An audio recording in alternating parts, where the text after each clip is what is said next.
Happy morning. இன்னைக்கு ரியாவோட all time favourite pancake recipe தான் ஷேர் பண்ண போகிறேன். இது குட்டீஸ்க்கு மட்டும் இல்லை, நம்மளுக்குமே ரொம்ப பிடிக்கும்.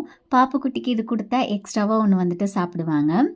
நல்லா பழுத்த பழம் இருந்தது, 3 எடுத்துட்டேன். நல்லா ஸ்மாஷ் பண்ண அப்புறம் 1 கப் பால், 3 டேபிள் ஸ்பூன் நாட்டு சக்கரை, வேணும்னா ஒயிட் சுகர் கூட ஆட் பண்ணிக்கலாம். கூடவே நல்லா ஃப்ளேவருக்காக ஒரு ஏலக்காய் ஆட் பண்ணியிருக்கேன். ஏலக்காய் தூள் இல்லை அதனால. கூடவே 2 முட்டை சேர்த்துட்டு நல்லா பீட் பண்ணதுக்கப்புறம் கோதுமை மாவு சேர்த்துக்கிறேன். கொஞ்சம் கொஞ்சமாக கட்டி சேராத மாதிரி இந்த மாதிரி நல்லா மிக்ஸ் பண்ணிக்கலாம்.